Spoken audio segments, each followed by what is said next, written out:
अग्रवाल और आप देख रहे हैं न्यूज इंडिया 16 आने सच में आपका स्वागत है। तो चलिए शाम के 7 बज चुके हैं। खबरों की शुरुआत करेंगे 4 बड़ी खबरों के साथ। सबसे पहले लोकसभा में केंद्रीय मंत्री जितेंद्र सिंह ने एंटी पेपर लीक संशोधन बिल पेश किया है। हालांकि विपक्ष के हंगामे की वजह से पहले दिन चर्चा नहीं हो पाई है। विपक्ष छात्रों पर विरोध प्रदर्शन के दौरान लाठीचार्ज के मामले पर बहस के लिए अड़ा रहा। कैसे दिन भर दोनों सदनों में हंगामा हुआ, एक एक तस्वीर आपको दिखाएंगे और उन तस्वीरों के क्या मायने हैं वो भी आपको समझाएंगे। तो चलिए बात करते हैं अगली खबर की, वो है कॉकरोच जनता पार्टी को लेकर। कॉकरोच जनता पार्टी ने फिर से चेतावनी दी है कि प्रदर्शनकारियों पर पुलिस कार्रवाई नहीं रुकी और गिरफ्तार छात्रों को राहत नहीं मिली तो वो फिर से आंदोलन शुरू करेगी। पार्टी प्रवक्ता सौरभ दास ने आरोप लगाया कि सरकार ने समझौता तोड़ा है। बिहार में सैकड़ों छात्रों को गिरफ्तार कर झूठे मुकदमे में फंसाया गया है। क्या हुआ है बिहार में, कैसे AK-47 की फायरिंग से विवाद बढ़ा, चलिए हम आपको वो भी दिखाएंगे। और इसी के साथ तीसरी खबर है युद्ध को लेकर। अमेरिकी राष्ट्रपति डोनाल्ड ट्रंप ने कह दिया है कि अमेरिका के हथियार खत्म नहीं हो रहे हैं। उन्होंने कहा हमारे पास दुनिया में सबसे ज्यादा हथियार हैं, जरूरत से भी ज्यादा हैं। अब सोचिए ट्रंप ऐसा कह रहे हैं तो होंगे क्या पता। ट्रंप का यह बयान उन मीडिया रिपोर्ट्स के बाद आया जिनमें कहा गया था कि ईरान के साथ लगातार टकराव की वजह से अमेरिका के पैट्रियट इंटरसेप्टर मिसाइलों का भंडार खत्म हो रहा है और इसी पर ट्रंप ने सफाई दी है। और इसी के साथ चलिए बात कर लेते हैं उस देश की जो बार बार कहता है कि भारत हमारे आगे कुछ भी नहीं है, तो पाकिस्तान के कब्जे वाले कश्मीर पीओके में विधानसभा चुनाव के पहले चरण की वोटिंग हुई है। पहले चरण की वोटिंग हुई जिसमें रिपोर्ट्स के मुताबिक हजारों मतदाता इस बार वोटिंग करने पहुंचे ही नहीं। अब सोच लीजिए कि ऐसे देश का क्या हाल होगा। दरअसल पीओके में पिछले 2 महीनों से लगातार विरोध प्रदर्शन, हिंसा, गिरफ्तारियां और मुनीर की सेना की बर्बरता जारी है जो कि चुनावों में साफ तौर पर दिखाई दी है। तो ये सभी खबरें एक एक करके अब हम आपको विस्तार से बताने जा रहे हैं।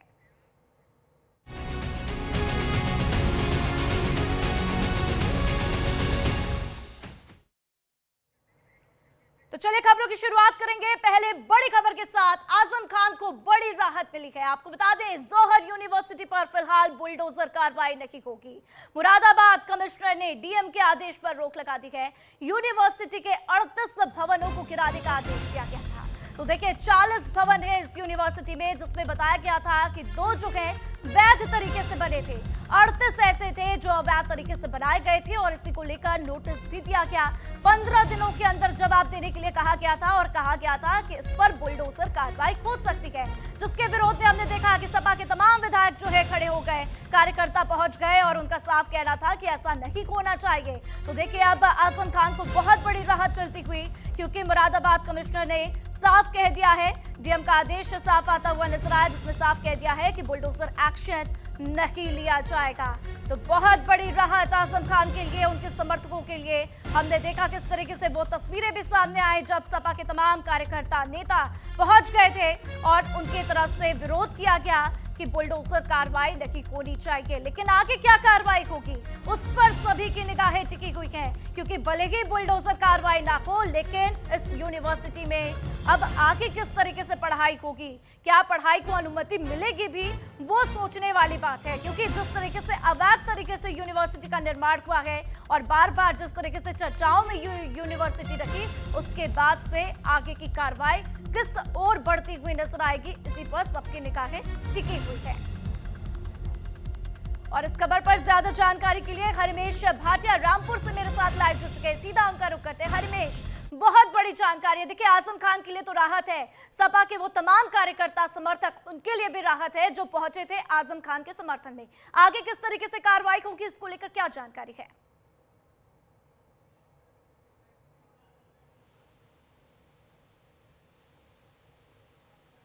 हरिमेश, आप अपने आप को अनम्यूट कर लीजिए। तो देखिए हरिमेश से वापस बातचीत करने की कोशिश करेंगे, लेकिन ये बड़ी जानकारी, मुरादाबाद कमिश्नर ने डीएम के आदेश पर रोक लगा दी है। यूनिवर्सिटी के 38 भवनों को गिराने का आदेश था जिनके लिए कहा कि अवैध तरीके से बनाए गए हैं। जी हरिमेश। आजम खान के जो जी हरिमेश, आप अपनी बात रखिए।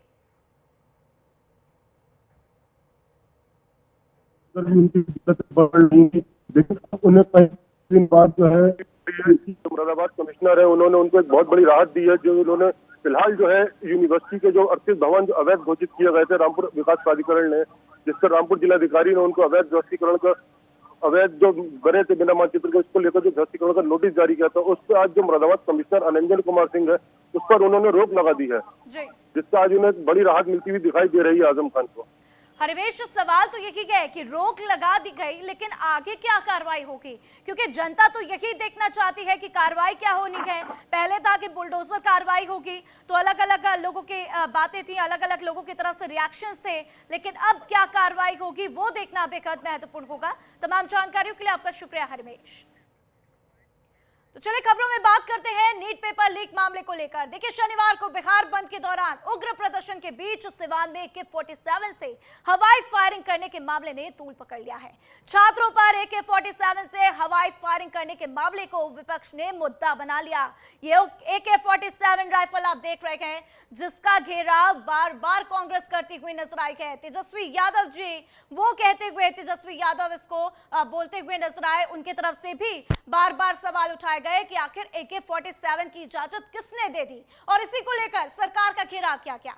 हालांकि AK-47 से हवाई फायरिंग करने वाले जवान अभिषेक पटेल को निलंबित कर दिया गया, लेकिन विपक्ष ने इसे मुद्दा बना दिया। जानकारी के अनुसार शनिवार सुबह से ही बड़ी संख्या में छात्र और प्रदर्शनकारी सिवान के गांधी मैदान में जुटने लगे थे। इसके बाद प्रदर्शन ने काफी उग्र रूप ले लिया। प्रदर्शनकारियों ने शहर के कई हिस्सों में हंगामा किया, पुलिस बैरिकेडिंग तोड़ दी और गांधी मैदान JP चौक के पास पुलिस पर पथराव भी किए। इसी दौरान सिवान के SP पुराण कुमार झा घायल हो गए थे, उनके पैर में चोट लग गई थी और वहीं कई पुलिसकर्मी और ड्यूटी पर मौजूद पत्रकार भी पथराव की चपेट में आकर घायल हुए थे। अब सवाल बार बार यही कि आखिर छात्रों पर आपको किसने कार्रवाई के आदेश दिए? लाठीचार्ज होती समझ में आता, ये AK-47 राइफल कहां से आ गई? आपने देखा किस तरीके से, अगर हम बात दिल्ली की करें तो वहां पर पैलेट गन के इस्तेमाल को लेकर भी राहुल गांधी लगातार सवाल उठाते हुए नजर आए और जिस तरीके से ये उपद्रव हुआ है उसके बाद से लगातार विपक्ष सरकार का घेराव कर रही है। बिहार में देखिए कितने बच्चों को जेल भेज दिया गया। बिहार में AK-47 एक की जान चली गई सुनने में आ रहा है, कई लोग घायल हैं। यूपी में इस तरह का कई इंसिडेंट्स हैं, सोशल मीडिया पे लिख देते हो तो जेल भेज दे रहे हो आप। इन्होंने अभी भी FIR दर्ज बिहार में, बंगाल में, ये अपनी आदतों से बाज तो आएंगे।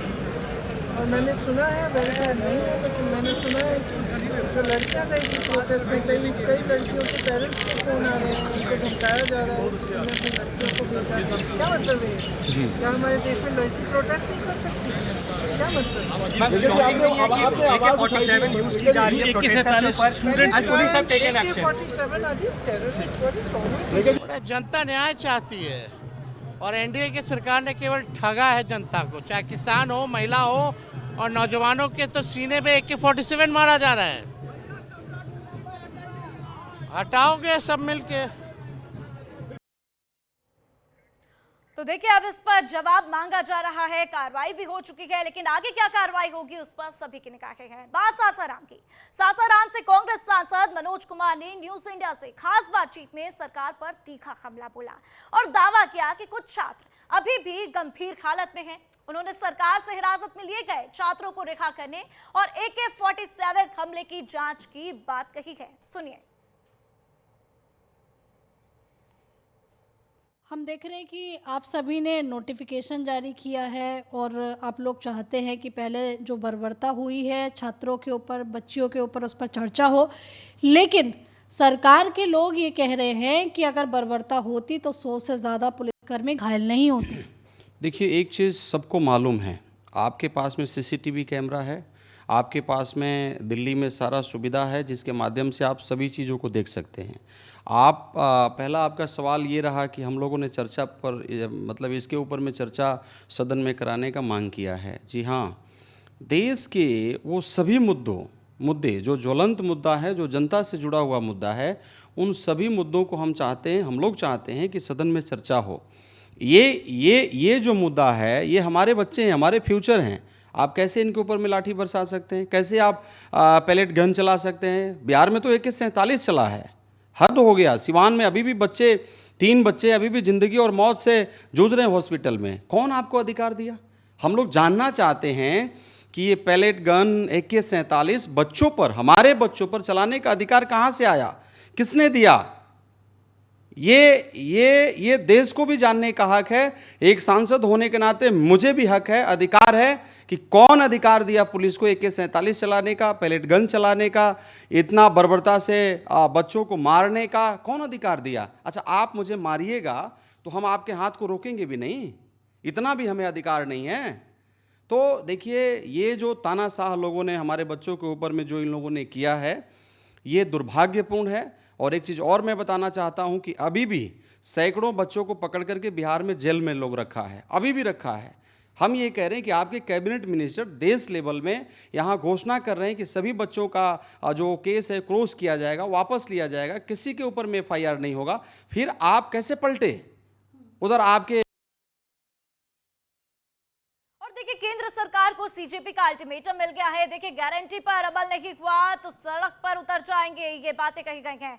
मांगे पूरी नहीं हुई तो फिर विरोध प्रदर्शन करेंगे, ये बात भी CJP की तरफ से कही गई। तो छात्रों को झूठे मुकदमे में फंसाया जा रहा है, CJP ने ये बात कही है। और देखिए, ये बड़ी खबर है क्योंकि लगातार हमने देखा था 3 मांगे रखी गई थी CJP की तरफ से। पहला, धर्मेंद्र प्रधान का इस्तीफा।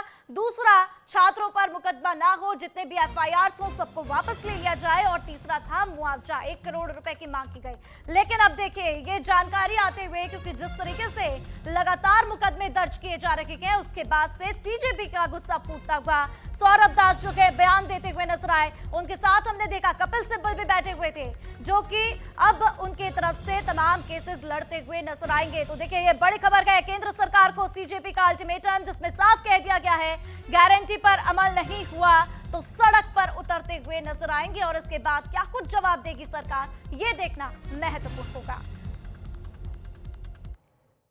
जितनी भी FIRs फाइल की गई हैं उन्हें विड्रॉ किया जाएगा।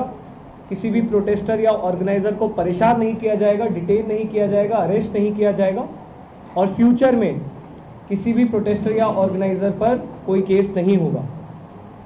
अगर कल तक ये रिटर्न एग्रीमेंट सरकार की तरफ से नहीं आता है और जितने भी अलग अलग राज्यों में छात्रों को, युवाओं को, प्रोटेस्टर्स को अरेस्ट किया गया है या डिटेन किया गया है, उन्हें रिलीज़ नहीं किया जाता है, तो कॉकरोच जनता पार्टी फिर से प्रोटेस्ट करने को मजबूर होगी। तो देखिए, आशुतोष रांका की बात आप सुन रहे थे और यही बात सौरभ दास ने कही, कपिल सिब्बल भी कहते हुए नजर आए थे। तो देखिए, जंतर मंतर पर कई दिनों तक अनशन पर नेहा बैठी। नेहा बोहरा बिहार पहुंची और उन्होंने जेल में बंद तमाम छात्रों, नेताओं को रिहा करने की सरकार से गुहार की। उन्होंने सिवान के AK-47 मामले पर भी सरकार को चिताया और सरकार कार्रवाई करती हुई तो नजर आई है, लेकिन क्या जवाब देगी, इसी पर सभी की निगाहें हैं। अध्यक्ष नेहा जी, क्या कहेंगे इस बार जो प्रोटेस्ट हुआ है, जो छात्रों ने प्रोटेस्ट किया, इसको लेकर आप लगातार कहीं कहीं सरकार से कह रही, गुहार कर रही हैं, और जो आपने हंगर स्ट्राइक किया जंतर मंतर पर, क्या लगता है आज बिहार आए हैं छात्रों से भी? इसीलिए आना पड़ा क्योंकि ये इतना बड़ा आंदोलन हुआ जिसके सामने सरकार को झुकना पड़ा। लेकिन आप सरकार के बदला लेने के रवैये को देखिए, सरकार का छात्रों से बदला निकालने का, प्रतिशोध लेने की इस भावना को देखिए कि एक तरफ जहां पे प्रोटेस्ट खत्म हुआ और सरकार को अपनी हार स्वीकारनी पड़ी, शिक्षा मंत्री को इस्तीफा देना पड़ा, वहीं दूसरी तरफ अलग अलग राज्यों में छात्रों को जिस तरीके से गिरफ्तार किया जा रहा है, इंटिमिडेट किया जा रहा है। बंगाल और असम में तो एक तरफा मुसलमान छात्रों की गिरफ्तारी हो रही है, गुंडा एक्ट बंगाल में उनके खिलाफ इन्वोक किया जा रहा है। ये तमाम चीज़ें निंदनीय हैं। ये दिखाती है कि ये सरकार छात्रों से कितना धोखा करती है, कितनी कमज़ोर सरकार है कि तमाम वादों के बावजूद मुकर रही है और प्रतिशोध ले रही है आज छात्रों से। अगर यही रवैया रहा इस सरकार का तो जो आंदोलन जंतर मंतर पे चल रहा था वही आंदोलन देश के अलग अलग कोनों में शुरू करने से हम पीछे नहीं हटेंगे। सरकार आपकी बात नहीं मानती है तो क्या करेंगे? सरकार आपकी बात नहीं बोल तो दिया सर कि हम ये आंदोलन को कंटिन्यू करेंगे। तो इन्होंने कहा कि जिस तरह से जो आंदोलन चला है उसमें बिल्कुल साफ कहा उन्होंने कि सरकार अगर उनकी बात नहीं मानती है तो 30 तारीख के बाद आंदोलन होगा, जैसे जंतर मंतर पर हुआ है। और कई सारी उन्होंने बातें कही है क्योंकि जो सिवान में AK-47 से जो छात्रों पर हमला हुआ या तमाम अन्य चीज़ें हुई या फिर जो लोग जेलों में बंद हैं उसको लेकर उन्होंने कहा कि अगर सरकार सारे मुकदमे वापस नहीं लेती है तो फिर से जंतर मंतर की तरह बिहार में और अन्य जगहों में जहां भी छात्रों को हिरासत में लिया गया है और लोगों को हिरासत में लिया गया उनके खिलाफ वो सड़कों पर उतरेंगे। सहयोगी सफरीसी के साथ संजीव राय, न्यूज़ इंडिया, पटना। तो देखिए यही बात सीजेपी की तरफ से भी आज कही गई है और ऐसे में सरकार क्या करेगी? सरकार मुकदमे वापस लेगी, लिखित में जवाब देगी, ये सब कुछ सरकार के हाथ में है। तो वहीं इधर चलिए लोकसभा की बात करते हैं। लोकसभा में केंद्रीय मंत्री जितेंद्र सिंह ने एंटी पेपर लीक संशोधन बिल पेश किया। हालांकि विपक्ष के हंगामे की वजह से पहले दिन चर्चा नहीं हो पाई।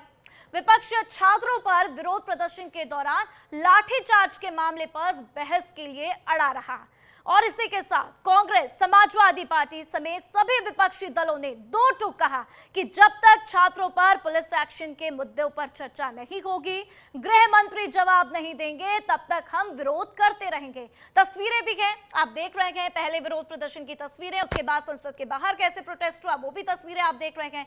तो देखिए अब ऐसे में भारी हंगामे के कारण दोनों ही सदन की कार्यवाही स्थगित करनी पड़ गई। हालांकि अब खबर है कि संसद में सरकार और विपक्ष के बीच गतिरोध टूटा है। विपक्षी दल एंटी पेपर लीक बिल पर चर्चा के लिए सहमत हो गए हैं। अब सवाल है कि क्या अब संसद में हंगामा थमेगा, कड़े कानून से सिस्टम ठीक होगा, क्या अब पेपर लीक नहीं होगा? और ये सवाल जो है इसका जवाब हर कोई ढूंढ रहा है। दो तस्वीरें भी आप देख रहे हैं मेरे पीछे और लगातार तस्वीरें दिखाते हुए और आगे क्या कुछ होगा इसी पर रिपोर्ट देखिए।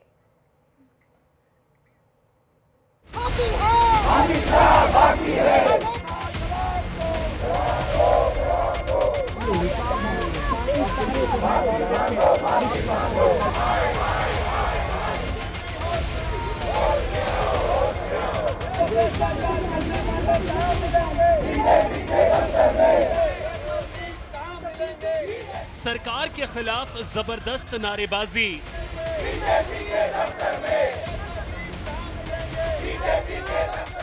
विपक्ष के भयंकर आक्रोश और भारी विरोध के बीच लोकसभा में केंद्रीय मंत्री जितेंद्र सिंह ने पेपर लीक संशोधन बिल पेश किया। बिल लाने का मकसद पेपर लीक रोकने के लिए सख्त कानून बनाना है। कानून बनाकर जांच और ट्रायल प्रक्रिया को तेज करना है। बिल में प्रावधान किया गया है कि पेपर लीक कराया तो 10 साल की जेल और 5 लाख रुपए का जुर्माना होगा। संगठित तरीके से पेपर लीक कराने या नकल गिरोह चलाने वालों को अब 10 साल तक की जेल होगी। दोषियों पर अधिकतम 10 करोड़ रुपए तक का जुर्माना लगाया जा सकेगा। इसके अलावा यदि पेपर लीक के कारण परीक्षा दोबारा करानी पड़ी तो उसका खर्च भी दोषियों से वसूला जा सकेगा। जरूरत पड़ने पर केंद्र सरकार STF बनाकर जांच करा सकेगी। 2 महीने के भीतर जांच पूरी करनी होगी। चार्जशीट दाखिल होने के 3 महीने के भीतर ट्रायल पूरा करना होगा। देश भर में युवाओं के आंदोलन के बाद सरकार ने पेपर लीक पर सख्त कानून बनाने का फैसला लिया।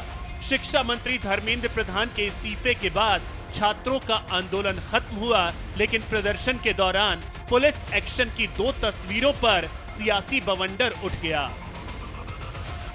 इन 2 तस्वीरों को देखिए। पहली तस्वीर दिल्ली के जंतर मंतर की है, जहां RAF जवान गन से फायरिंग करता नजर आ रहा है। आरोप है कि ये पैलेट गन है जिससे 20 जुलाई को प्रदर्शनकारियों पर फायरिंग की गई। हालांकि फिलहाल इस तस्वीर की जांच हो रही है।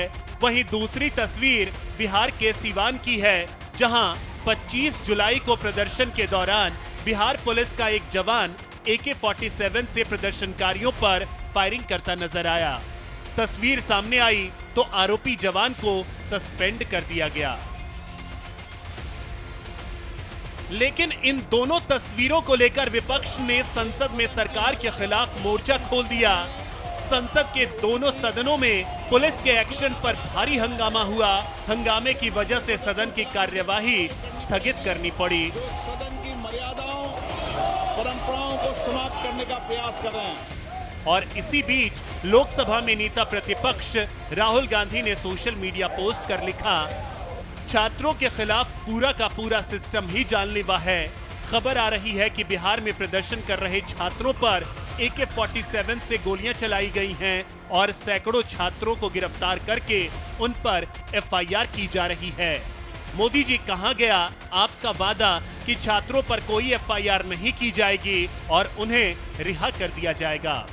उल्टा उन पर घातक हमले और बर्बरता की जा रही है।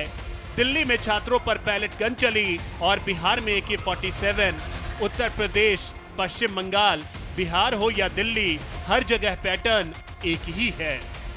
राहुल के अलावा कांग्रेस सांसद प्रियंका गांधी और समाजवादी पार्टी के अध्यक्ष अखिलेश यादव ने भी सरकार पर बड़ा प्रहार किया। हद हो गई है। ये इन्होंने अभी भी FIR दर्ज की है स्टूडेंट्स के खिलाफ, शायद कल रात को या आज सुबह, बिहार में, बंगाल में। तो ये अपनी आदतों से बाज तो आए नहीं है। और मैंने सुना है, वेरीफाइड नहीं है, लेकिन मैंने सुना है कि जो लड़कियां गई थी प्रोटेस्ट में, कई लड़कियों के पेरेंट्स को फोन आ रहे हैं, उनको धमकाया जा रहा है कि तुमने अपनी लड़कियों को भेजा। क्या मतलब है? क्या हमारे देश में लड़की प्रोटेस्ट नहीं कर सकती? क्या मतलब है? Pellet guns, AK-47 are this terrorist? What is wrong with this? सवाल इतना बड़ा है कि नीट में बच्चों की जान चली गई। आपने आश्वासन दिया बच्चों को केस मुकदमे नहीं लगेंगे, और मुकदमे लग रहे हैं। अगर सोशल मीडिया पे लिख रहे हैं तो पुलिस जा रही है उनके घर पे। तो क्या आश्वासन? लेकिन बात तो बातचीत से ही हल होगा ना, सारी चीजें बातचीत से हल होगा कि आपके फैसले का अमल जमीन पर होगा। जिन परिवारों के बच्चों की जान की क्या मदद की सरकार ने अभी तक? क्या कोई स्टेटमेंट आया कि आपके चैनल पे चला क्या ये बात कि उनके परिवारों को ये मदद करने जा रही है सरकार? और ये कहा कि मुकदमे नहीं लिखे जाएंगे, मुकदमे तो लिखे जा रहे हैं। विपक्ष का इरादा साफ है कि जब तक संसद में छात्रों पर हुए बल प्रयोग के मुद्दे पर चर्चा नहीं होगी, तब तक सदन में हंगामा होता रहेगा, संसद में गतिरोध बना रहेगा। मैं फिर माननीय सदस्य से आग्रह करता हूं, हालांकि सरकार बार बार अपील कर रही है कि युवाओं के मुद्दे पर राजनीति न करें, सदन में चर्चा कर पेपर लीक संशोधन बिल को पारित कराएं। यहाँ से विषय भटकने का कोशिश ना करें। मैं फिर से कांग्रेस पार्टी और कुछ दल है उनको कहना चाहता हूँ, विषय को भटकने मत दीजिए। इस वक्त स्टूडेंट का इंटरेस्ट, देश में जो एग्जामिनेशन होने का जो प्रक्रिया आज तक हमने देखा है, उसको मजबूती से जो रिफॉर्म्स लाया है, इस पे चर्चा होना ये सबसे प्राथमिकता होना चाहिए। इस वक्त मुद्दे को भटकाने के लिए और मुद्दे चेंज करने के लिए कोई कोशिश ना करें। इससे पहले प्रधानमंत्री मोदी ने एग्जाम रिफॉर्म के लिए टेक्नोलॉजी एक्सपर्ट नंदन नीलेकणी की अगुवाई में एक हाई पावर्ड टास्क फोर्स बनाने का फैसला किया था। नंदन नीलेकणी के अगुवाई में बनी टास्क फोर्स NTA के पूरे सिस्टम की नई सिरे से समीक्षा करेगी। पेपर लीक और संगठित रूप से परीक्षा धोखाधड़ी को रोकने के लिए मजबूत प्रणाली बनाने का तरीका बताएगी। साइबर सुरक्षा और अभ्यर्थियों के सत्यापन प्रणाली को अपग्रेड करेगी। ये कमेटी सिर्फ सुझाव ही नहीं देगी, बल्कि एग्जाम रिफॉर्म पर फोकस करेगी और पेपर लीक को जड़ से खत्म करने के लिए परीक्षा की व्यवस्था तैयार करेगी। हमारी परीक्षा पद्धति विश्वस्त हो, हमारी परीक्षा पद्धति ट्रांसपेरेंट हो, हमारी परीक्षा पद्धति में सबसे ज्यादा अब टेक्नोलॉजी का उपयोग हो, इन सारी बातों को ध्यान में रखते हुए विश्व प्रसिद्ध टेक्नोलॉजी एक्सपर्ट श्रीमान नंदन नीलेकणी जी के नेतृत्व में एक हाई पावर टास्क फोर्स बनाने का निर्णय किया है, जो एग्जामिनेशन रिफॉर्म की तरफ फोकस करेगा और जल्द से जल्द आने वाली परीक्षाओं की विश्वसनीयता को सुनिश्चित करने का काम इसके रिपोर्ट के आधार पर कर दिया जाएगा। सरकार का दावा है कि पेपर लीक रोकने के लिए हर कदम उठाएंगे, एग्जाम रिफॉर्म की दिशा में कदम बढ़ाएंगे, लेकिन पेपर लीक के मसले पर हुए आंदोलन में युवाओं पर हुए बल प्रयोग के मुद्दे पर विपक्ष ने संसद में विरोध के सुर बुलंद कर दिए हैं। सवाल है कि संसद में सिर्फ हंगामा होता रहेगा तो पेपर लीक पर नया कानून कैसे बनेगा? संसद में छिड़े संग्राम का अंजाम क्या होगा? और सवाल ये भी कि प्रदर्शनकारियों पर हुए पुलिस के एक्शन पर क्या जवाबदेही तय होगी?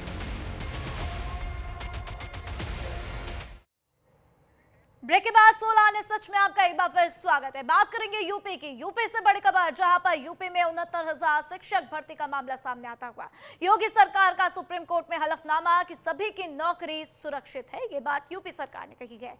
तो किसी की भी नौकरी नहीं जाएगी, ये बात यूपी सरकार की तरफ से कही गई है। तो नए लोगों को भी मौका दिया जाएगा, ये बात भी यूपी सरकार कहती हुई नजर आई। तो देखिए किस तरीके से यूपी सरकार की तरफ से ये दावे किए गए हैं। बड़ी खबर ये सामने आते हुए कि सभी की नौकरी सुरक्षित है, ऐसी यूपी सरकार ने बातें कही हैं। तो किसी की भी नौकरी नहीं जाएगी। तो देखिए 69,000 नौकरियों का मामला, जिसको लेकर लगातार देखा हमने किस तरीके से प्रदर्शन भी हुआ, विरोध भी हुआ। नए लोगों को भी मौका देंगे, ये बात भी यूपी सरकार कहती हुई नजर आई। तो देखिए लगातार किस तरीके से यूपी में बार बार नौकरी को लेकर सवाल खड़े होते हैं, किस तरीके से अब उसी को लेकर योगी सरकार ने सुप्रीम कोर्ट में हलफनामा दिया है।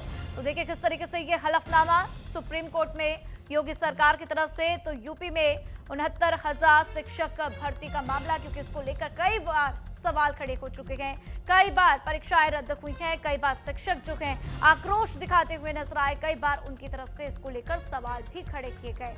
लेकिन अब सरकार आश्वस्त करती हुई नजर आ रही है कि नए लोगों को मौका देंगे, साथ ही जो लोग हैं उनकी नौकरी को भी कोई नुकसान नहीं होगा, उनकी भी नौकरी बरकरार रहेगी। लेकिन इस आश्वासन पे क्या कुछ आगे अन्य जानकारी आएंगी, उस पर सभी की निगाहें हैं। तो देखिए योगी सरकार का सुप्रीम कोर्ट में हलफनामा है। साफ साफ सरकार ने कहा है कि हम जो है आश्वासन दे रहे हैं, किसी की नौकरी नहीं जाएगी, नए लोगों को नौकरी दी जाएगी। लेकिन अब इस पर सुप्रीम कोर्ट का क्या रिएक्शन होगा, कोर्ट की तरफ से क्या कुछ कहा जाएगा, ये बहुत ही महत्वपूर्ण होगा। तो बार बार आपने देखा होगा, ये तस्वीरें आपने देखी होंगी प्रदर्शन की, कई बार शिक्षक भर्ती आरक्षण को लेकर किस तरीके से वहां पर छात्र प्रदर्शन करते हुए नजर आए गए। हर बार इस तरीके की तस्वीरें सामने आती हैं। छात्रों की मांग होती है कि उनको उनका अधिकार नहीं मिलता है, वो बार बार परीक्षा में घोटाले की बात आ जाती है, कई बार पेपर लीक की घटनाएं हो जाती हैं और इसी वजह से कई बार उनका नुकसान होता हुआ नजर आता है। लेकिन सरकार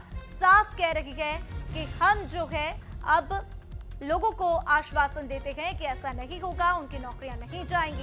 इसी बीच मेरे साथ मेरे सहयोगी इस खबर पर ज्यादा बातचीत के लिए आलोक द्विवेदी लखनऊ से जुड़ चुके हैं। चलिए सीधा उनका रुख करते हैं, उनसे पूछते हैं कि और क्या कुछ हलफनामे में कहा गया है, क्योंकि सुप्रीम कोर्ट को हलफनामा सरकार ने जारी किया है। आलोक, क्या कुछ इसके ऊपर तमाम जानकारियां? देखिए, आज सुप्रीम कोर्ट में सरकार ने हलफनामा जारी करते हुए स्पष्ट कर दिया है कि जो पिछली भर्तियां हुई थी उसमें आरक्षण का पूरी तरह से पालन किया गया था। जो डाटा सरकार ने दिया है उसमें स्पष्ट तौर पर है कि जितने परसेंटेज आरक्षण देना चाहिए उतने प्रतिशत दिया गया था। ये अलग बात है कि जिस श्रेणी में देना चाहिए था उस श्रेणी में नहीं था। जैसे कि मान लिया जाए ओबीसी वर्ग का कोई छात्र रहा हो, उसका परसेंटेज अच्छा या परसेंटाइल अच्छा आया हो, उसको अनारक्षित श्रेणी में दे दिया गया था। यही वजह थी कि लगभग 18,000 जो ओबीसी के वर्ग में जो शिक्षक जो भर्ती होनी थी उसमें माना गया कि लगभग 4.5% के आसपास ही दिया गया। बाकी जो छात्र थे वो अनारक्षित में आ गए। यही एससी में हुआ। अब जो 59,000 भर्तियां थी इसमें कुल मिलाकर जो भर्ती हुई है वो हुई 67,867 भर्तियां हुई, मतलब अभी 1,033 पद खाली है। तो ये पूरा हलफनामे में पूरा विवरण दिया है प्रदेश सरकार ने। साथ ही स्पष्ट कहा है कि अगर हाई कोर्ट जो इलाहाबाद खंडपीठ है अगर उसका जो भी निर्णय आता है उसको स्वीकार किया जाएगा और उस निर्णय के आधार पर जो भी जो पात्र होंगे, जितनी संख्या बढ़ाई जाएगी उनकी संख्या के आधार पर अग्रिम विस्तार होगा, न कि इस भर्तियों में कमी की जाए। क्योंकि अभी 59,000 में 1137 पद अभी भी खाली है। उसके सापेक्ष और भी जितने पात्र होते हैं 1137 भरने के बाद एक अगली भर्ती निकाली जाएगी, उस भर्ती में इनका समायोजन किया जाएगा। आपने देखा होगा कि पिछले दिनों कई 2018 का नोटिफिकेशन था, ये भर्ती पूरी हुई थी 2020 में जाकर। 2020 के बाद लगातार छात्र इस बात की गुहार लगा रहे थे कि आरक्षण का इसमें पालन नहीं हुआ है, और ये लंबी प्रक्रिया लगभग 6 साल हो चुका है। अच्छा, 6 साल जिन्होंने भी नौकरी कर ली है, जाहिर सी बात है कि अगर उनको पद से हटाया जाए तो एक बड़ा धक्का लगेगा, एक बड़े वर्ग में रोष उत्पन्न हो सकता है। क्योंकि जब कटाव देखा जाएगा तो कटाव से जो नीचे होगा, अगर उनको आरक्षण में शामिल किया जाएगा 59,000 में, तो नीचे से जो भी छात्र पात्र पाए गए होंगे, शिक्षक बनाए गए होंगे, उनको नौकरी से निकाला जा सकता है। तो इसको देखते हुए बड़ी राहत है तो जो सुप्रीम कोर्ट ने जो गाइडलाइन जारी की है, साथ ही साथ तो देखिए सरकार के ऊपर आरोप यही लगते हैं कि देखिए भर्ती के लिए जो है सरकार तमाम पेपर्स तो करा लेती है, लेकिन भर्ती नहीं होती है, जिसको लेकर अब यही सवाल है कि आगे क्या होगा। तमाम जानकारियों के लिए आपका शुक्रिया आलोक। तो चलिए अब बात बॉलीवुड की करेंगे। बॉलीवुड अभिनेता सलमान खान और फिल्म काला हिरण द बैटल फॉर लेगेसी को लेकर चल रहे विवाद में दिल्ली हाई कोर्ट ने सख्त रुख अपनाया है। अदालत ने फिल्म निर्माता अमित जानी को फटकार लगाते हुए फिल्म के टीजर और उससे जुड़े सोशल मीडिया लिंक्स हटाने के निर्देश दे दिए हैं। लेकिन आखिर क्यों हटाने के लिए कहा गया, इस रिपोर्ट में देखिए।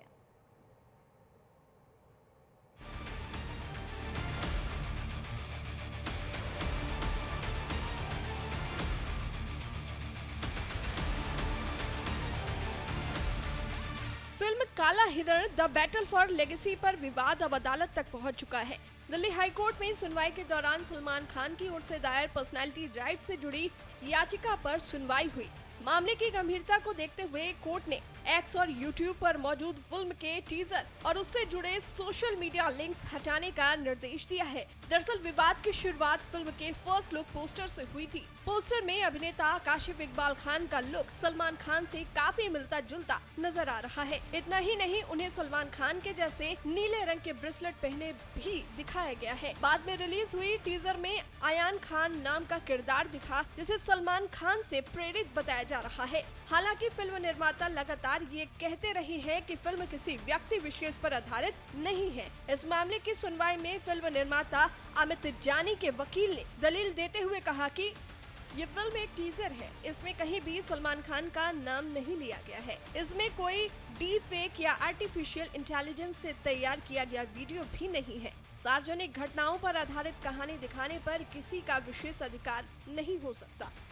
सलमान खान की ओर से पेश वकील ने इन दलीलों का विरोध करते हुए कहा कि फिल्म में भले ही नाम ना लिया गया हो, लेकिन अभिनेता के पहचान और छवि का क्लियरली इस्तेमाल किया गया है। उन्होंने अदालत को बताया कि सलमान खान के खिलाफ दर्ज 4 मामलों में से 3 में उन्हें पहले ही बरी किया जा चुका है, जबकि एक मामले में सजा पर रोक लगी हुई है। इसके बावजूद फिल्म में उन्हें ऐसे पेश किया जा रहा है जिससे उनकी छवि प्रभावित हो सकती है। सुनवाई के दौरान दिल्ली हाई कोर्ट ने अमित जानी के वकील से कहा कि आपको इस बात से हिम्मत मिल रही है कि पिछली बार कोई आदेश पारित नहीं हुआ था। आपको लगता है कि आप कानून से ऊपर हैं। आप दिन प्रतिदिन बदतर होते जा रहे हैं। आप किसी आम व्यक्ति के साथ भी ऐसा नहीं कर सकते। बॉलीवुड अभिनेता सलमान खान का नाम साल 1998 के चर्चित काला हिरण शिकार मामले से जुड़ा रहा है। मामला उस समय सामने आया जब सलमान खान राजस्थान के जोधपुर में फिल्म हम साथ साथ हैं की शूटिंग कर रहे थे। आरोप था कि 1 और 2 अक्टूबर 1998 की रात जोधपुर के कांकड़ी गांव के पास 2 काले हिरणों का शिकार किया गया। इस घटना के बाद बिश्नोई समाज ने सलमान खान और फिल्म की यूनिट के कुछ अन्य सदस्यों के खिलाफ शिकायत दर्ज कराई थी। इस मामले में अदालत ने अभिनेता सैफ अली खान, अभिनेत्री तब्बू, सोनाली बेंद्रे और नीलम कोठारी को जोधपुर की अदालत ने संदेह का लाभ देते हुए बरी कर दिया। वहीं 5 अप्रैल 2018 को जोधपुर के मुख्य न्यायिक मजिस्ट्रेट अदालत ने सलमान खान को दोषी ठहराते हुए 5 साल के कारावास और जुर्माने की सजा सुनाई है। फैसले के बाद सलमान खान को जेल भेजा गया, लेकिन 2 दिन बाद उन्हें जमानत मिल गई। इसके बाद उन्होंने सजा के खिलाफ अपील दायर की। वर्तमान में ये मामला उच्च अदालत में लंबित है। फिलहाल दिल्ली हाई कोर्ट के इस मामले में कड़ा रुख अपनाते हुए फिल्म के टीजर और उससे जुड़े सोशल मीडिया लिंक हटाने का निर्देश देते हुए सलमान खान को बड़ी राहत दी है।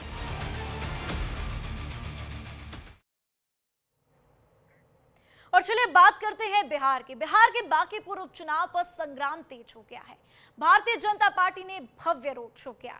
इस रोड शो में मुख्यमंत्री सम्राट चौधरी, नितिन नवीन, रविशंकर प्रसाद और सहयोगी दलों के तमाम बड़े नेता मौजूद दिखाई दिए। अपार भीड़ समर्थकों ने जमकर उत्साह दिखाया और कहा कि अपने उम्मीदवार तो जिताइए, अपने उम्मीदवारों को जिताइए। तो वहीं तेजस्वी यादव जो हैं वो भी आरजेडी प्रत्याशी के समर्थन में रोड शो करते हुए नजर आए। तो बिहार के बांकीपुर विधानसभा सीट पर 30 जुलाई को वोटिंग होगी और देखें किस तरीके से तमाम राजनीतिक दल जो हैं अपनी पूरी ताकत झोंकते हुए नजर आ रहे हैं, जैसे मानो कि उपचुनाव नहीं बल्कि ये विधानसभा चुनाव हो रहे हो। तो देखिए बांकीपुर की तस्वीर आप देखिए, बीजेपी का भव्य रोड शो जिसमें सम्राट चौधरी आपको नजर आएंगे, साथ ही नितिन नवीन नजर आएंगे और जो खुद प्रत्याशी हैं वो भी आपको इन तस्वीरों में नजर आएंगे। साथ ही आप आसपास देखेंगे तो हर तरफ भगवा लहर की दिखाई दे रही है और इसी से साफ होता है कि बीजेपी कोई मौका नहीं छोड़ना चाहती है। तो वहीं आप देखिए तेजस्वी यादव भी रोड शो करते हुए नजर आए हैं। बांकीपुर उपचुनाव को लेकर पूरी ताकत तमाम पार्टियां अपनी झोंकती हुई नजर आ रही हैं। तो देखिए प्रशांत किशोर खुद ही इस चुनाव में उतर चुके हैं, खुद ही वो इस सीट से चुनाव लड़ते हुए नजर आएंगे और कहीं ना कहीं इस बात को लेकर तमाम राजनीतिक पार्टियां थोड़ी सी घबराई हुई है और इसीलिए इतना बड़ा भव्य रोड शो देखने को मिल रहा है, क्योंकि पूरी ताकत तमाम पार्टियों की तरफ से झोंकी जा रही है, चाहे वो आरजेडी की बात हो, चाहे वो बीजेपी की बात हो या फिर खुद प्रशांत किशोर अपनी पार्टी के लिए प्रचार करते हुए दिखाई दे रहे हो।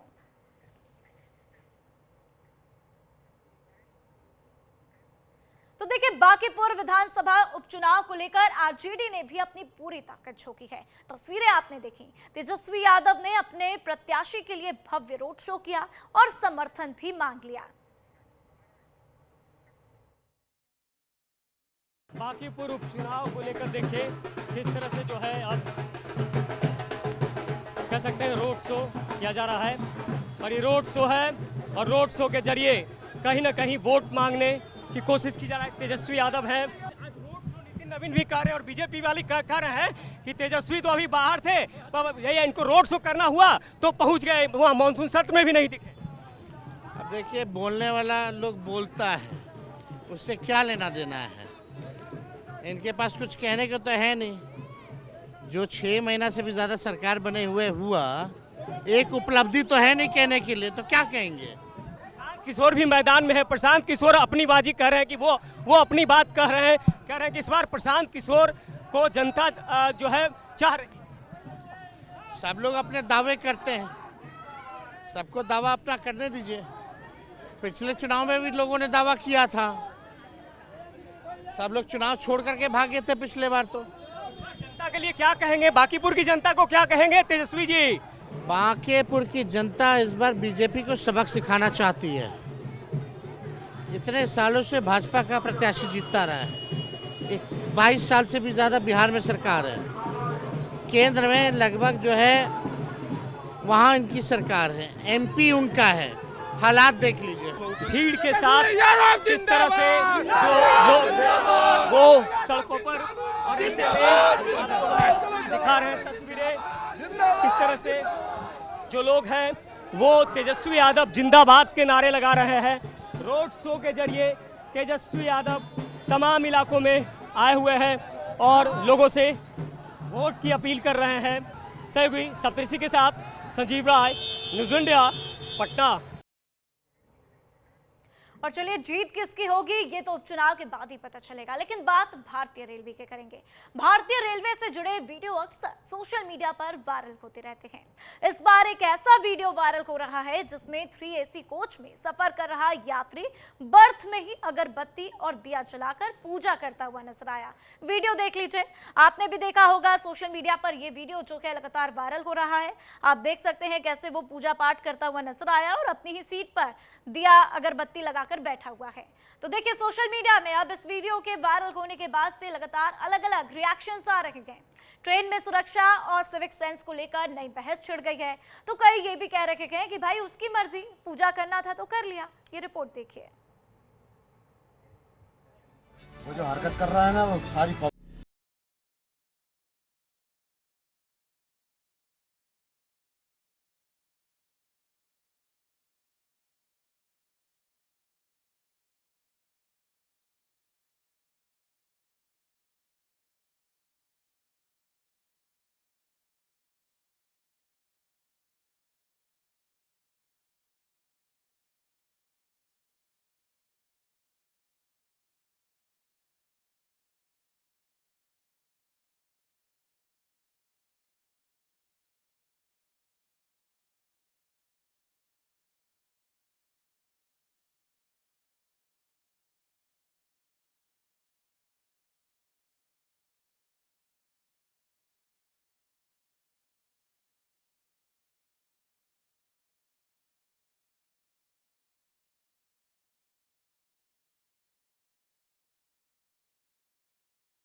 व्यक्ति अन्य यात्रियों की चेतावनी को अनदेखा कर रहा है।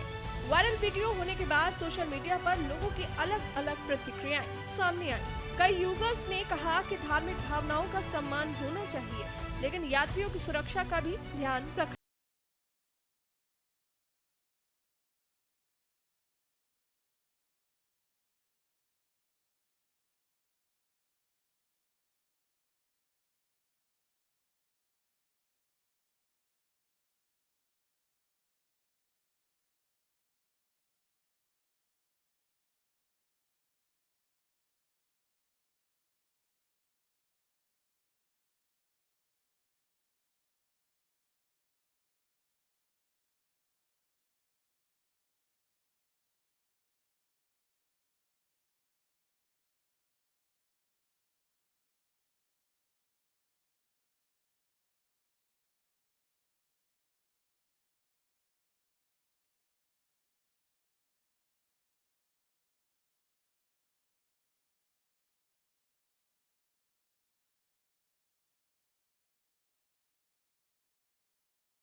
तो रिपोर्ट देखने के बाद आपको ये तो समझ में आ गया होगा कि आखिर क्या करना चाहिए। तो ये जो कह रहे हैं कि भाई उसकी मर्जी, जरा सोच समझ के बोलिए, क्योंकि अगर आप ऐसा बोलेंगे तो आप सोचिए कि आप उन सभी यात्रियों के साथ खिलवाड़ कर रखे गए जो कि ट्रेन में सफर कर रखे गए। तो चलिए अब बात सावन की कर लेते हैं। सावन में कांवड़ यात्रा को लेकर नोएडा पुलिस पूरी तरह से अलर्ट मोड में है। यात्रा को शांतिपूर्ण और सुरक्षित कराने के लिए पुलिस ने व्यापक सुरक्षा व्यवस्था लागू कर दी है। तो कांवड़ मार्गों पर अतिरिक्त पुलिस बल की तैनाती भी की गई, जबकि संवेदनशील स्थानों पर विशेष निगरानी भी रखी जा रही है। तस्वीरें आप देख रहे हैं, ये तस्वीरें कुछ पहले की भी हैं और कुछ अब इस साल की भी आनी शुरू हो जाएंगी, क्योंकि 2 से 3 दिन बाद ही सावन शुरू होता हुआ नजर आएगा। तो देखिए, पुलिस अधिकारियों के अनुसार प्रमुख मार्गे, मंदिर और भीड़ भाड़ वाले इलाकों में सीसीटीवी कैमरे और ड्रोन के जरिए लगातार निगरानी रखी जा रही है, ताकि किसी भी तरीके से कांवड़ियों को कोई दिक्कत न हो। कांवड़ यात्रा की शुरुआत होने वाली है, ऐसे में नोएडा पुलिस कितनी तैयारी, इसी पर बातचीत करने के लिए मेरे साथ जॉइंट कमिश्नर राजीव नारायण मिश्र हैं। सर, नोएडा पुलिस कितनी तैयार है कांवड़ यात्रा को? देखिए, सावन का माह प्रारंभ होने वाला है और इसको दृष्टिगत रखते हुए, कांवड़ यात्रा को दृष्टिगत रखते हुए और पुलिस कमिश्नरेट के तीनों जोनों में जितने शिवालय स्थित हैं, यहाँ पर जो श्रद्धालु आएंगे उनकी आगमन की, उनके दर्शन की, जल चढ़ाने की व्यवस्थाओं को दृष्टिगत रखते हुए सम्यक प्रबंधन, पुलिस प्रबंधन किए गए हैं, जिसमें जो भी हमारे प्रमुख कांवड़ मार्ग हैं, इन सभी कांवड़ मार्गों का स्थलीय निरीक्षण संबंधित डीसीपी और अन्य अधिकारीगण द्वारा कर लिया गया है। साथ ही साथ विभिन्न विभागों से जो हमारी कोऑर्डिनेशन की बैठक होती है, समन्वय बैठक करके जो सड़कों के दुरुस्तीकरण का मामला है, चाहे प्रकाश व्यवस्था का, जल व्यवस्था का, साफ सफाई का, सभी से समन्वय स्थापित करके इस कार्य को लगभग पूर्ण करा लिया गया है। और लगातार जो है भ्रमण रह के जो इसके लिए जो कांवड़ समितियां हैं उनके साथ संवाद स्थापित किया गया है। कांवड़ समितियों के साथ बैठकें की जा चुकी हैं, जो डीजे संचालक हैं उनकी बैठकें प्रत्यक्ष से की जा चुकी हैं, जो शासन के जो निर्देश हैं, जो एक मापदंड है कि इतनी ऊंचाई से अधिक के डीजे अलाउड नहीं है, उनको जो किस डेसिबल में अपने डीजे का बजाना है वो निर्धारित किया गया है, वो उनको अवगत करा दिया गया है, लिखित रूप से भी अवगत करा दिया गया है। सभी के साथ संवाद और समन्वय स्थापित किया जा चुका है। जो जहाँ पर ये शिविर और पंडालों की स्थापना होनी है, उनके साथ संवाद करके उनको नियत स्थानों पर पर्याप्त व्यवस्थाओं के साथ ये सुनिश्चित कराया जा रहा है। जो पुलिस के व्यवस्थापन की अगर हम बात करते हैं तो लगभग तीनों जोन में 2500 से अधिक पुलिस कर्मियों की तैनाती इस कांवड़ पर्व को, सावन माह को सकुशल संपन्न कराने के उद्देश्य से की जा रही है। जो प्रमुख मार्ग हैं वहाँ पर ड्रोन के माध्यम से, जो हमारा कमांड कंट्रोल सेंटर है उसके माध्यम से निगरानी की व्यवस्थाएं सुनिश्चित की गई हैं। लगभग 20 से अधिक ड्रोन हम लोग व्यवस्थापित कर रहे हैं। मुख्यालय से भी हम लोग को टीथर ड्रोन प्राप्त हुए हैं, उनका व्यवस्थापन कर रहे हैं। सादे कपड़ों में ड्यूटियाँ व्यवस्थापित कर रहे हैं महिला पुलिस अधिकारियों की ड्यूटियों को लगाया जा रहा है, साथ ही साथ कंट्रोल रूम के माध्यम से, और जो हमारी 112 की जो व्हीकल्स हैं, जो संवेदनशील स्थान है जहाँ पर भीड़ भाड़ अधिक होती है, जो हॉट स्पॉट्स के रूप में आइडेंटिफाई किए गए हैं, वहाँ पर पीआरवी को हम लोग रीराउटिंग कर रहे हैं। टू व्हीलर्स पीआरवी का और 4 व्हीलर्स पीआरवी का व्यवस्थापन किया गया है। इस प्रकार सभी व्यवस्थाएं सुनिश्चित की गई। रोड डाइवर्जन की बात करें तो कौन कौन से वो मुख्य रोड हैं डाइवर्ट किए जाएंगे उस टाइम? देखिए, जो हमारा जो मुख्य, अगर हम इस ट्रैफिक डाइवर्जन की बात करते हैं तो मालूम है कि हमको कि दिल्ली के साथ हमारी राज्य की, हमारे कमिश्नरेट की सीमाएं टच करती हैं, साथ ही साथ गाज़ियाबाद है। तो इसके लिए एक व्यापक हमारा डाइवर्जन प्लान तैयार किया गया है और उस डाइवर्जन प्लान को हम लोगों ने इशू भी कर दिया है। जितने भी ट्रांसपोर्टर एसोसिएशंस हैं उनको अवगत करा दिया गया है।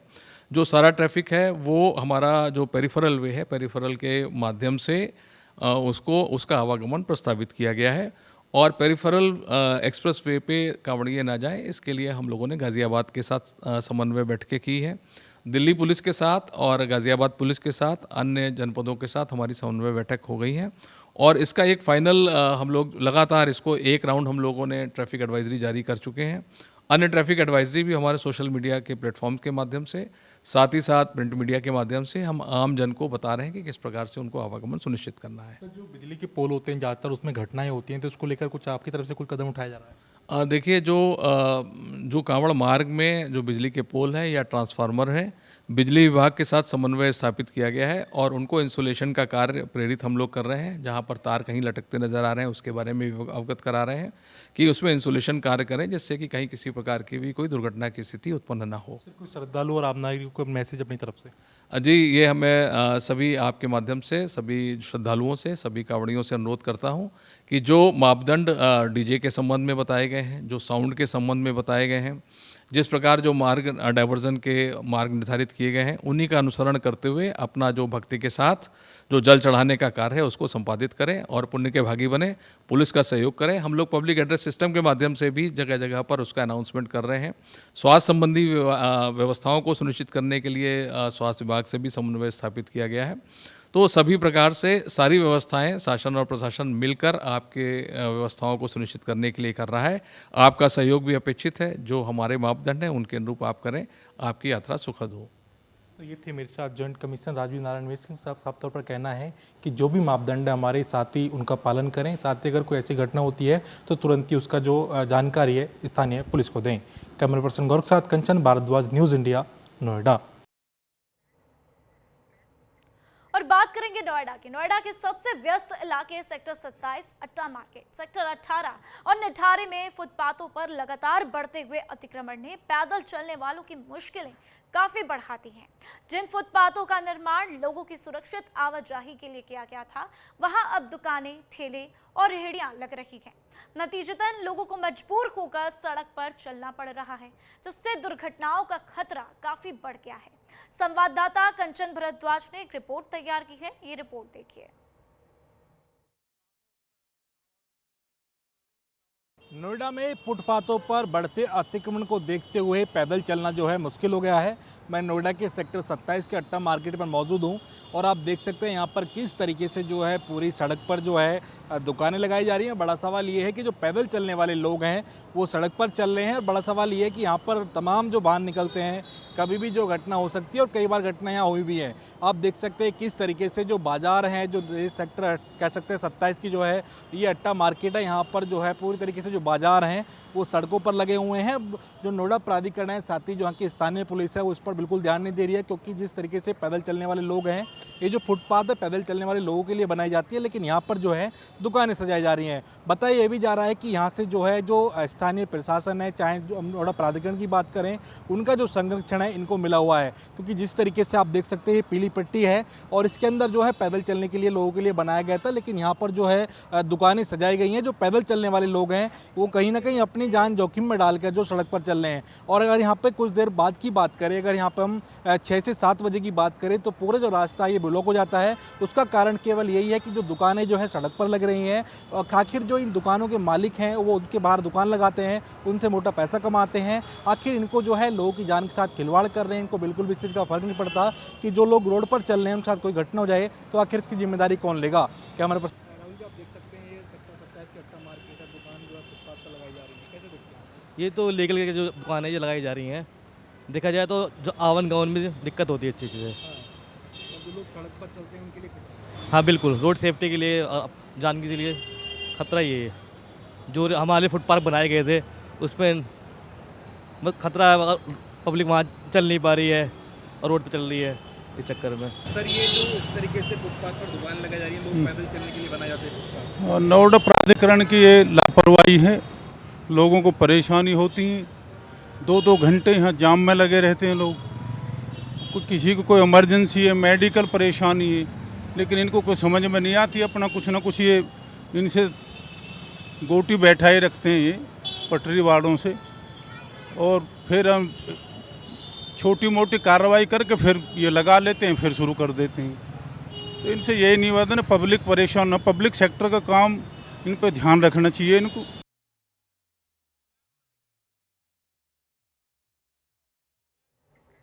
तो देखिए, उत्तर प्रदेश में सिंचाई विभाग से जुड़े एक बड़े भ्रष्टाचार मामले में विजिलेंस ने बड़ी कार्रवाई की। बिजनौर में ऊपरी गंगा नहर के आधुनिकीकरण कार्य में तय दर से अधिक भुगतान किए जाने में आरोप लगे और सिंचाई विभाग के अधीक्षण अभियंता समेत 6 लोगों के खिलाफ मुकदमा दर्ज किया गया है।